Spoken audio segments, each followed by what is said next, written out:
ತಂದು ಹಾಕೋದು ಇದು 4ನೇ ಹಗರಣ. ಇದು ನೀವು ದಯವಿಟ್ಟು ಇದನ್ನು ಗಮನಿಸಿ. ಈ ರಾಜ್ಯಕ್ಕೆ 3ನೇ ಹಗರಣದ ಜೊತೆಗೆ KGF ಹಗರಣ BBMP ಕಸವನ್ನ ಈ 300 ಎಕರೆಯಲ್ಲಿ ತಂದು ಹಾಕ್ತಾರಲ್ಲ, ಇದು 4ನೇ ಹಗರಣ. ರಾಜೇಶ್ ಅಂತ, ನಾವು ಹೈಸನಮೆಟ್ಟೂರು ಗ್ರಾಮಸ್ಥ. ಇಲ್ಲಿ ಸುತ್ತಮುತ್ತ ನೋಡ್ತಾ ಇದ್ರೆ ಸರ್, ಎಷ್ಟು ನಮ್ಮ ಒಂದು ಅಚ್ಚುಕಟ್ಟಾಗಿ ಎಷ್ಟು ಗ್ರೀನರಿ ಇದೆ ಅಂತ.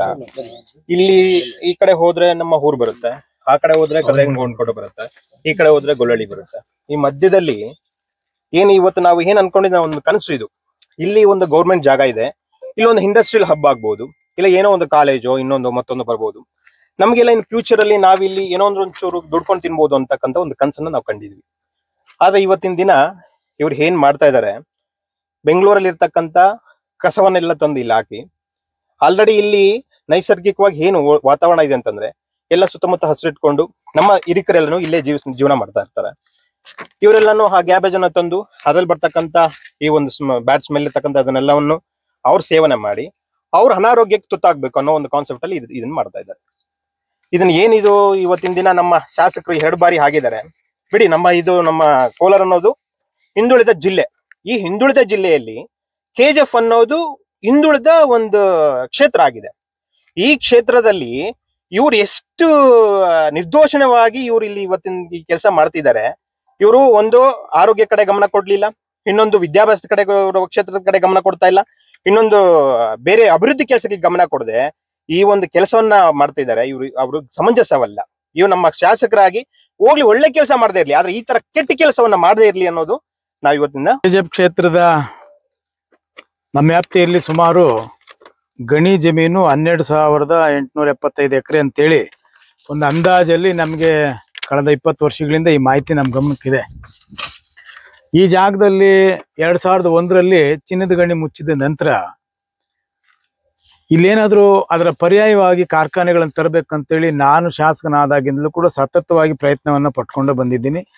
ಅದು ಮಾಧ್ಯಮದ ಸ್ನೇಹಿತರಿಗೂ ಮತ್ತೆ ಸಾರ್ವಜನಿಕರಿಗೂ ಎಲ್ಲ ಮುಖಂಡರುಗಳು ಗೊತ್ತಿರತಕ್ಕಂಥ ವಿಷಯ.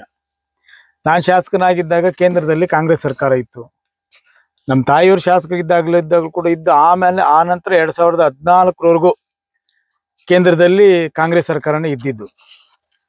ಅವಾಗ ನಾವು ಸತತವಾಗಿ ಪ್ರಯತ್ನ ಪಟ್ಟು ಕೇಂದ್ರದ ಮಂತ್ರಿಗಳನ್ನ ಮಾತನಾಡಿ, ಆದರೆ ನಮ್ಮ ಜಿಲ್ಲೆಗೆ ಲೋಕಸಭಾ ಸದಸ್ಯರು ಮಾನ್ಯ ಮುನಿಯಪ್ಪನವರು ಕೂಡ ಮಂತ್ರಿಗಳಾಗಿದ್ರು. ನಮಗೆ ಪಕ್ಷ ಒಂದು ಕಡೆ ಬಿಡಿ, ನಮಗೆ ಚುನಾವಣೆಗಳು ಬಂದಾಗ ಪಕ್ಷ, ನಂತರ ನಮಗೆ ಅಭಿವೃದ್ಧಿ, ಆ ಒಂದು ಆಸೆಯನ್ನ ನಾವು ಇಟ್ಕೊಂಡು ನಮ್ಮ ಕ್ಷೇತ್ರದ ಎಲ್ಲ ಮುಖಂಡಗಳನ್ನ ಕರ್ಕೊಂಡು ದಿಲ್ಲಿಲೂ ಕೂಡ ಅವ್ರನ್ನೂ ಭೇಟಿಯಾದೆ, ಮನವಿಗಳು ಕೊಟ್ಟಾದ್ಮೇಲೆ ಇಲ್ಲಿರ್ತಕ್ಕಂಥ ಜಮೀನಲ್ಲಿ ಏನಾದರೂ ಒಂದು ಪರ್ಯಾಯ ವ್ಯವಸ್ಥೆ ತನ್ನಿ. ನೀವು ರೈಲ್ವೆ ಮಂತ್ರಿಗಳಾಗಿದ್ರಿ, ಸಣ್ಣ ಮತ್ತು ಕೈಗಾರಿಕಾ ಮಂತ್ರಿಗಳಾಗಿದ್ರಿ, ನೀವು ನಿಮ್ಮ ಕೈಲಾಗಿದ್ದು ಏನು ಬೇಕಾದ್ರೂ ಈ ಕ್ಷೇತ್ರಕ್ಕೆ ಅಭಿವೃದ್ಧಿ ಕಾಮಗಾರಿಗಳನ್ನ ಮತ್ತೆ ಕೈಗಾರಿಕೆಗಳನ್ನ ತರಬಹುದು ಮಾಡಿ ಅಂತೇಳಿ ಪರಿಯಾಗಿ ನಾವು ಅವನ್ನ ಬೇಡ್ಕೊಂಡ್ವಿ.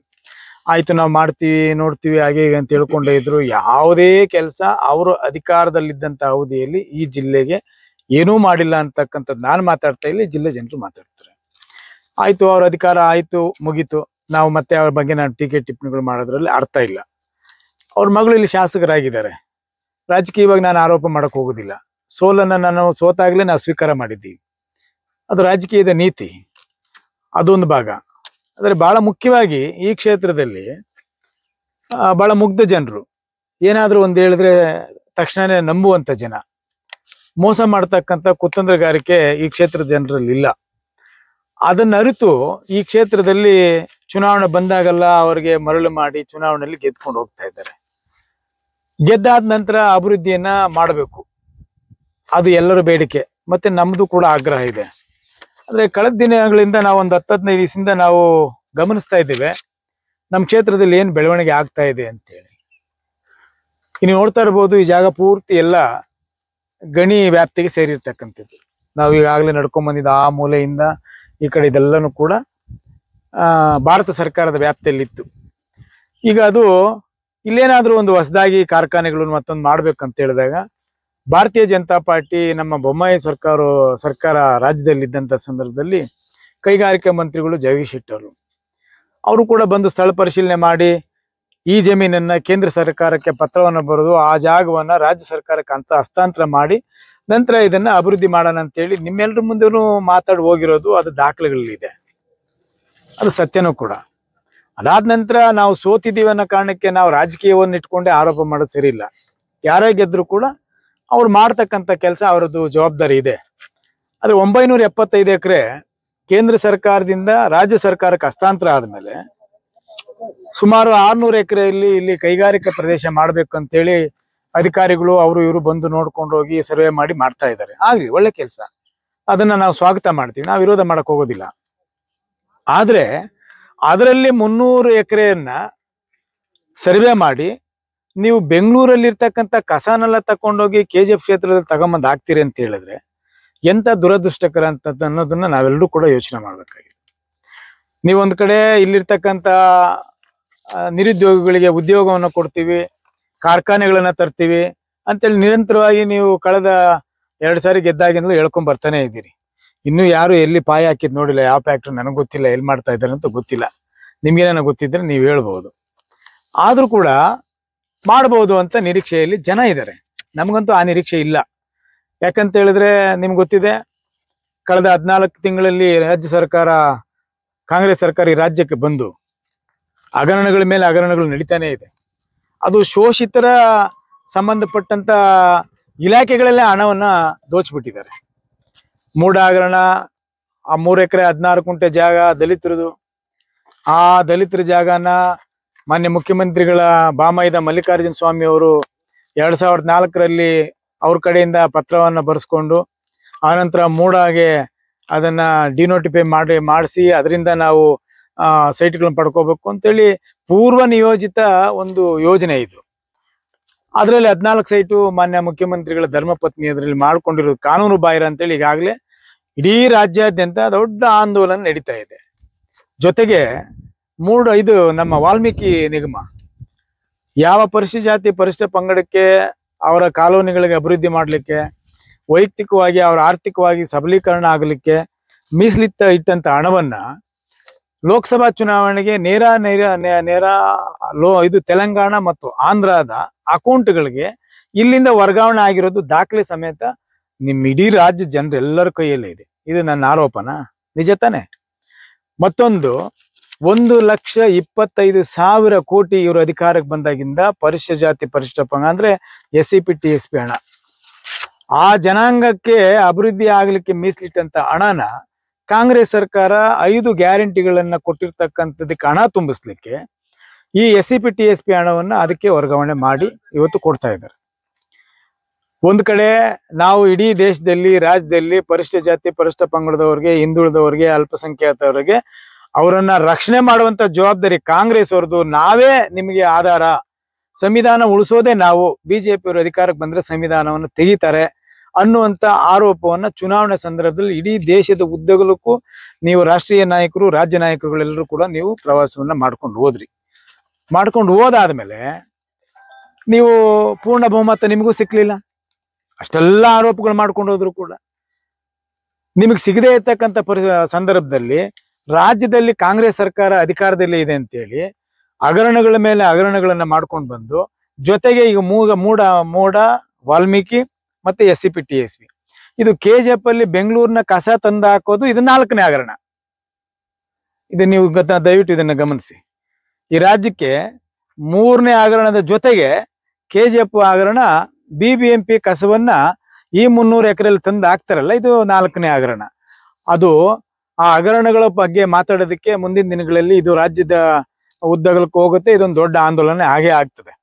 ಆದ್ರೆ ನಾವು ಕೇಳ್ತೀವಿ, KGF ಕ್ಷೇತ್ರದಲ್ಲಿ ನಿಮ್ಗೆ 2 ಬಾರಿ ಗೆಲ್ಲಿಕ್ಕೆ ಕಾರಣ ಆದಂತ ಇಲ್ಲಿನ ಮತದಾರ ಬಂಧುಗಳಿಗೆ ನೀವು ಕೊಡ್ತಕ್ಕಂಥ ಕೊಡುಗೆ ಏನಂತ ಹೇಳಿದ್ರೆ, ಬೆಂಗಳೂರಲ್ಲಿ ಇರ್ತಕ್ಕಂಥ ಕಸವನ್ನ ತಂದು, ಕಸ ಅಲ್ಲ ವಿಷ, ಕಸನ ಬದಲಿಗೆ ನಾವು ವಿಷ ಅಂತ ಹೇಳ್ಬೋದು, ಆ ವಿಷಯವನ್ನ ನಮ್ಮ ಕ್ಷೇತ್ರಕ್ಕೆ ತಂದಾಕಿ ಇಲ್ಲಿರ್ತಕ್ಕಂಥ ರೈತರಿಗೆ, ಬಡ ಜನರಿಗೆ ಎಲ್ಲರನ್ನು ಕೂಡ ಖಾಲಿ ಮಾಡಿಸಿ ನೀವು ಇಲ್ಲಿ ಹಣವನ್ನ ಮಾಡಬೇಕು ಅನ್ನುವಂತ ಪೂರ್ವ ನಿಯೋಜಿತ ಒಂದು ಯೋಜನೆ ನಿಮ್ದಿರ್ಬೋದು ಅಂತೇಳಿ ನಮ್ದೊಂದು ಸಂದೇಹ ಇದೆ. ಕಾರಣ ಏನಂತ ಹೇಳಿದ್ರೆ, ಜರ್ಮನ್ ಕಂಪನಿಗೆ ನಿಮ್ಮ ಕಾಂಗ್ರೆಸ್ ಸರ್ಕಾರ ಜೊತೆಗೆ ನೀವು ಇಲ್ಲಿರ್ತಕ್ಕಂಥ ಶಾಸಕರು ಒಂದುಗೂಡಿ ಅವರಿಗೆ ಟೈ ಅಪ್ ಮಾಡಿ ಆ ಕಂಪನಿಯನ್ನ ಇಲ್ಲಿ ತಂದಾಕಿ ಇದನ್ನ ಇಲ್ಲಿ KGF ಜನರಿಗೆ ಕೊಡುಗೆಯಾಗಿ ಕೊಡೋದಕ್ಕೆ ನೀವು ದೊಡ್ಡ ಪ್ಲಾನ್ ಮಾಡಿದ್ದೀರಿ. ಈ ಕ್ಷೇತ್ರದ ಜನ ನೀವು ಅರ್ಥ ಮಾಡ್ಕೋಬೇಕು. ಮತ ಎಲೆಕ್ಷನ್ ಬಂದ ತಕ್ಷಣ ಯಾರಿಗ ಹಾಕ್ಬೇಕು ಯಾರಿಗ ಹಾಕ್ಬಾರ್ದು ಅನ್ನುವಂಥದ್ದು ಯಾಕೆ ಯೋಚನೆ ಮಾಡಿ ಓಟ್ ಹಾಕ್ಬೇಕು ಅಂತ ಹೇಳ್ತೀವಂದ್ರೆ ಇಂಥ ಪರಿಸ್ಥಿತಿ ಬಂದಾಗ ಅದನ್ನು ಎದುರಿಸಕ್ ಆಗೋದಿಲ್ವಲ್ಲ, ನಾವು ತಪ್ಪು ಮಾಡಿದ್ವಲ್ಲ, ನಾವು ಹಾಕ್ಬಾರ್ದಾಗಿತ್ತು ಅಂದ್ರೆ ಪ್ರಯೋಜನ ಇಲ್ಲ. ಏನ್ ಮಾಡಕ್ಕಾಗತ್ತೆ? ಸರ್ಕಾರ ಅವ್ರದ್ದಿದೆ, ಏನ್ ಬೇಕಾದ್ರೂ ತೀರ್ಮಾನ ತಗೋಬಹುದು. ಈಗ ನೋಡ್ರಿ, ರಾಜ್ಯಪಾಲರು ಅವರು ಪರಿಶಿಷ್ಟ ಜಾತಿಗೆ ಸೇರಿದಂಥವ್ರು, ಈ ದೇಶಕ್ಕೆ ರಾಷ್ಟ್ರಪತಿಗಳು ಪರಿಶಿಷ್ಟ ಜಾತಿಗೆ ಸೇರಿದಂಥವ್ರು. ಯಾವ್ಯಾವ ಸಂದರ್ಭದಲ್ಲಿ ಸಂವಿಧಾನಬದ್ಧವಾದಂತ ಹುದ್ದೆಗಳನ್ನ ದಲಿತರು ಅಲ್ಲಿ ಅಲಂಕರಿಸ್ತಾರೋ ಆವಾಗ ಈ ಕಾಂಗ್ರೆಸ್ಸರು ತಡ್ಕೊಳ್ಳಕ್ಕಾಗಲ್ಲ. ರಾಜ್ಯಪಾಲರು ದಲಿತರಂತ ಗೊತ್ತಿದ್ರು ಕೂಡ ನೀವು ಅವ್ರ ವಿರುದ್ಧವಾಗಿ ಎಂತೆಂತ ಮಾತುಗಳನ್ನ ಆಡ್ತಾ ಇದ್ದೀರಿ. ಬಾಂಗ್ಲಾದೇಶದವ್ರಿಗೆ ಹೇಗೆ ಪ್ರೈಮ್ ಮಿನಿಸ್ಟರ್ ಶೇಖ್ ಹಸೀನಾ ಅವರು ಹೇಗೆ ಅವ್ರನ್ನ ಓಡಿಸಿದ್ರು ಆ ರೀತಿ ರಾಜ್ಯಪಾಲರನ್ನ ಇಲ್ಲಿಂದ ಓಡಿಸ್ತೀವಿ ಅಂತೇಳಿ ಬಹಿರಂಗವಾಗಿ ನಿಮ್ ಪಕ್ಷದವರು, ನಿಮ್ ಪಕ್ಷದ ಚುನಾಯಿತ ಪ್ರತಿನಿಧಿಗಳು ಹೇಳ್ತಾರೆ ಅಂತ ಹೇಳಿದ್ರೆ ಅವರ ಮನಸ್ಥಿತಿ ಹೇಗಿದೆ ನೋಡ್ರಿ, ಅವರ ಮಾನಸಿಕತೆ ಹೇಗಿದೆ. ಅಂದ್ರೆ ಇದ್ರ ಅರ್ಥ ನೀವ್ ಏನು ಮಾಡಿದ್ರು ಕೂಡ ನಾವೆಲ್ಲ ಸುಮ್ಮನೆ ಎದ್ಬಿಡ್ಬೇಕು. ವಿರೋಧ ಪಕ್ಷದಲ್ಲಿ ಭಾರತೀಯ ಜನತಾ ಪಾರ್ಟಿ JDS ಪಕ್ಷ ಎರಡೂ ಇದ್ದು ನೀವೇನು ಮಾಡಿದ್ರು ನಾವು ಕೇಳಬಾರ್ದು. ನೋಡಿ, ಈಗ ಉದಾಹರಣೆಗೆ 300 ಎಕರೆ ನೀವು ಸರ್ವೆ ಮಾಡಿದ್ದೀರಿ. ಜಿಲ್ಲಾಧಿಕಾರಿಗಳು, ನಮ್ಮ ತಾಲೂಕಿನ ತಹಸೀಲ್ದಾರರು ಮತ್ತೆ ಸ್ಥಳೀಯ ಎಲ್ಲ ಅಧಿಕಾರಿಗಳು ಬಂದು ನೀವು ಇದನ್ನ ಸರ್ವೆ ಮಾಡಿ ಗುರುತು ಮಾಡಿದ್ದೀರಿ. ಗುರುತು ಮಾಡಿರ್ತಕ್ಕಂಥ ಪಾಣಿನಲ್ಲಿ ನೋಡಿ, ಇದು ಸರ್ವೆ ನಂಬರ್ 36 318 ಎಕರೆ ಇದೆ. 36ಕ್ಕೆ ಸಂಬಂಧಪಟ್ಟಂತ ಸ್ಕೆಚ್, ವಿಲೇಜ್ ಮ್ಯಾಪು, ಬಂಗಾರ ಗಣಿ ಜಮೀನು. ನಮ್ಗೇನು ಇವೆಲ್ಲ ಏನು ಗೊತ್ತಾಗಲ್ಲ ಅಂತನಾ? ರೈತರಿಗೆ ಗೊತ್ತಾಗಲ್ಲ, ಬಡ ಜನರಿಗೆ ಗೊತ್ತಾಗಲ್ಲ, ಅಮಾಯಕರಿಗೆ ಏನು ಗೊತ್ತಾಗಲ್ಲ ಅಂತ ಹೇಳಿ ಕೂತ್ಕೊಳ್ಳೋ ನಾವು ಎಲ್ಲಿದ್ರು ಕೂಡ, ಯಾವುದೇ ಕೆಲಸದಲ್ಲಿದ್ರು ಕೂಡ ನಮ್ಮ ಕ್ಷೇತ್ರ ಜನರಿಗೆ ಯಾವುದೇ ಸಂದರ್ಭದಲ್ಲಿ ತೊಂದರೆ ಆದ್ರೆ ನಾವು ಅವರ ಪರವಾಗಿ ನಿಲ್ಲುವಂತ ಜವಾಬ್ದಾರಿ ಮತ್ತು ಬದ್ಧತೆ ನಮಗಿದೆ. ಅದು ಭಾರತೀಯ ಜನತಾ ಪಾರ್ಟಿಯ ಸಿದ್ಧಾಂತ. ಹಾಗಾಗಿ ಇವತ್ತು ನಾವು ಇಲ್ಲಿ ಸ್ಥಳಕ್ಕೆ ಬಂದಿದ್ದೇವೆ. ಮಾಧ್ಯಮದ ಸ್ನೇಹಿತರ ಮುಖಾಂತರ ನಾವು ಹೇಳ್ತಾ ಇದ್ದೇವೆ. ಇದು ಕೂಡಲೇ ಈ ಕ್ಷೇತ್ರದ ಶಾಸಕರು, ನಿಮ್ಮ ಸರ್ಕಾರ ಇದೆ, ನಿಮಗೆ ಯಾರು ಇದನ್ನ ಮಾಡಿ ಅಂತ ಹೇಳಿದವರು ಅವ್ರಿಗೆ ಮನವೊಲಿಸಿ ಕೂಡಲೇ ಇದನ್ನ ನಿಲ್ಲಿಸಿ. ಇಲ್ಲ ಅಂತ ಹೇಳಿದ್ರೆ ಇಡೀ ಕ್ಷೇತ್ರನೇ ದಂಗೆ ಹೇಳ್ತದೆ. ಅದಕ್ಕೆ ಉತ್ತರ ಕೊಡೋಕೆ ನಿಮ್ ಕೈಲಿ ಆಗೋದಿಲ್ಲ, ತಡ್ಕೊಳಕ್ ಆಗೋದಿಲ್ಲ. ಈ ಕ್ಷೇತ್ರಕ್ಕೂ ನಿಮ್ಮನ್ನು ಸೇರಿಸದೆ ಇರ್ತಕ್ಕಂಥ ಪರಿಸ್ಥಿತಿ ಬಂದು ಒದಗಬಹುದೇನೋ ನನಗೆ ಗೊತ್ತಿಲ್ಲ. ಆದ್ರೆ ನಮ್ಮ ಹೋರಾಟ ಮಾತ್ರ ಇವತ್ತು ಪ್ರಾರಂಭ ಆಗಿದೆ.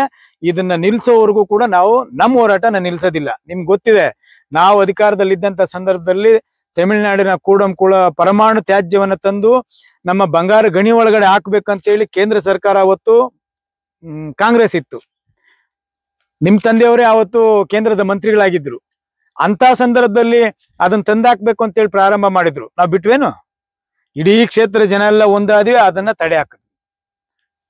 ಅದು ನಿಮ್ಗೆಲ್ಲ ಗೊತ್ತಿದೆ. ಇದನ್ನ ನೀವು ದಯಮಾಡಿ ಇದು ಸೂಕ್ಷ್ಮತೆಯನ್ನು ಅರ್ಥ ಮಾಡ್ಕೊಂಡು, ಈ ಕ್ಷೇತ್ರದ ಜನರು ಅಮಾಯಕರು, ಇವ್ರು ಏನ್ ಬೇಕಾದ್ರೂ ಯಾಮಾರಿಸ್ಬೋದು, ಮೋಸ ಮಾಡ್ಬೋದು ಅಂತ ನೀವೇನ ತಿಳ್ಕೊಂಡಿದ್ರೆ ಅದು ನಿಮ್ಮ ತಪ್ಪು ಕಲ್ಪನೆ. ತಕ್ಷಣ ಇದನ್ನ ನಿಲ್ಲಿಸ್ಬೇಕು. ಇಲ್ಲಾಂದ್ರೆ ಮುಂದಿನ ದಿನಗಳಲ್ಲಿ ಆಗುವಂತ ಎಲ್ಲ ವಿಷಯಗಳಿಗೂ ಕೂಡ ನೀವೇ ಕಾರಣಕರ್ತರಾಗ್ತೀರಿ ಅಂತೇಳಿ ಮಾಧ್ಯಮದ ಮೂಲಕ ಹೇಳಲಿಕ್ಕೆ ಬಯಸ್ತೇನೆ. ಈಗಾಗಲೇ ರಾಜ್ಯಾಧ್ಯಕ್ಷರಿಗೆ ನಾವು ಈ ವಿಷಯನ ತಿಳಿಸಿದ್ದೇವೆ. ವಿರೋಧ ಪಕ್ಷದ ವಿಧಾನಸಭೆಯ ವಿರೋಧ ಪಕ್ಷದ ನಾಯಕರ ಗಮನಕ್ಕೂ ತಂದಿದ್ದೇವೆ. ಮೇಲ್ಮನೆಯ ವಿರೋಧ ಪಕ್ಷದ ನಾಯಕರಿಗೂ ಗಮನಕ್ಕೆ ತಂದಿದ್ದೀವಿ. ಪಕ್ಷದ ಎಲ್ಲ ಜವಾಬ್ದಾರಿ ಸ್ಥಾನದಲ್ಲಿರ್ತಕ್ಕಂಥ ಮುಖಂಡರಿಗೂ ತಂದಿದ್ದೀವಿ. ಅವ್ರಿಗಾಗಲೇ ಗಮನಿಸ್ತಾ ಇದ್ದಾರೆ.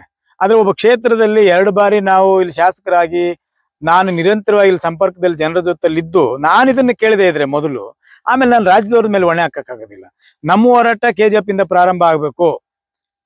ಆಮೇಲೆ ನಮ್ಮ ಪಕ್ಷ ಎಲ್ಲ ಕೂಡ ನಮ್ಮ ಜೊತೆಲಿ ಇರ್ತದೆ, JDS ಪಕ್ಷನೂ ನಮ್ಮ ಜೊತೆಗೆ ಇರ್ತದೆ. ದೊಡ್ಡ ಹೋರಾಟ ಆಗತ್ತೆ.